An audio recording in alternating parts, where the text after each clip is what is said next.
मैं हमेशा की तरह रानीगिरी एक कथा लेकर के आपके सामने यानी समीप आई हूँ। सो ये अनंत चतुर्दशी की कथा है। भाद्र माह की शुक्ल पक्ष की चतुर्दशी भगवान अनंत का व्रत रख कर मनाई जाती है। इस व्रत के नाम से लक्षित होता है कि यह दिन उस अंत न होने वाले सृष्टि के कर्ता विष्णु की भक्ति का दिन है। अनंत सर्व नागा नाम दीपः सर्व कामना सदा भूयातम प्रसन्नो नो में यक्ता नाम भयंकर मंत्र से पूजा करनी चाहिए। यह विष्णु कृष्ण रूप है और शेषनाग का काल रूप में विद्यमान है। अतः दोनों की सम्मिलित पूजा हो जाती है। स्नान करके कलश की स्थापना की जाती है। कलश पर अष्टदल कमल के समान बने बर्तन में कुशा से निर्मित अनंत भगवान की स्थापना की जाती है। इसके समीप 14 गांठ लगाकर हल्दी से रंगे कच्चे डोरे को रखें और गंध, अक्षत, धूप, दीप, नैवेद्य से पूजन करें।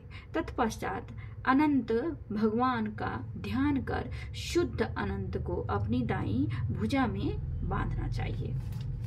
यह धागा अनंत फल देने वाला है। अनंत की 14 गांठें 14 लोकों का प्रतीक है। उनमें अनंत भगवान विद्यमान हैं। कथा। एक बार महाराज युधिष्ठिर ने राजसूय यज्ञ किया। यज्ञ मंडप का निर्माण सुंदर तो था ही, अद्भुत भी था। उनमें स्थल में जल और जल में स्थल की भांति होती थी। यज्ञ मंडप की शोभा निहारते निहारते दुर्योधन एक जगह को स्थल समझकर कुंड में जा गिरा। द्रौपदी ने उसका उपहास उड़ाते हुए कहा कि अंधे का संतान भी अंधा होता है। यह बात उनके हृदय में बाण की तरह चुभ गई।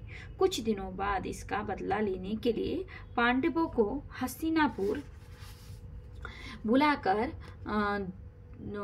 धूतकीरा में छल से परास्त किया। परास्त होकर पांडवों को 12 वर्ष का वनवास भोगना पड़ा।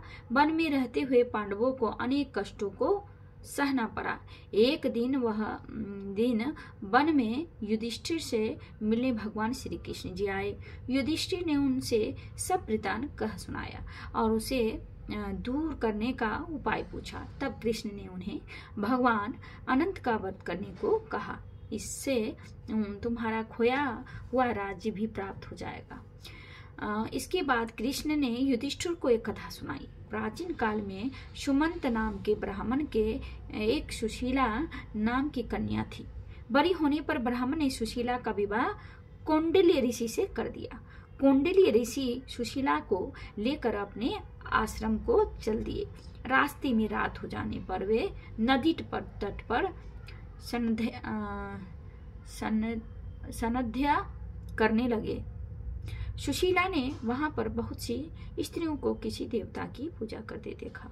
सुशीला के पूछने पर उन्होंने विधिवत अनंत व्रत की महत्ता समझा दी। सुशीला ने वहीं उस व्रत का अनुष्ठान करके 14 गांठों वाला डोरा हाथ में बांध लिया और अपने पति के पास गई। कौंडिल्य ऋषि ने सुशीला से हाथ में बंधे धागे के बारे में पूछा तो उसने सारी बात समझा दी। कौंडिल्य सुशीला की बातों से अप्रसन्न हो गए तथा उसके हाथ में बंधे डोरे को अग्नि में डाल दिया। यह अनंत भगवान का अपमान था। कौंडिल्य ऋषि की सुख संपत्ति नष्ट हो गई। सुशीला ने इसका कारण डोरे की जलने की बात दोहराई।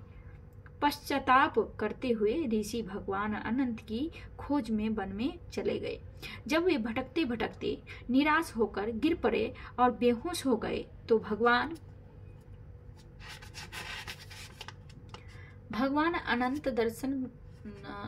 अनंत दर्शन देकर बोले, हे कौंडिल्य, मेरे अपमान के कारण तुम्हारे ऊपर यह मुसीबतों का पहाड़ टूटा है। तुम्हारे पश्चाताप के कारण मैं प्रसन्न हूँ। आश्रम जाकर 14 वर्ष तक विधि विधान पूर्वक अनंत व्रत करो, तुम्हारे सारे कष्ट दूर हो जाएंगे। कौंडिल्य ने वैसा ही किया, उन्हें सारे कष्टों से मुक्ति मिल गई।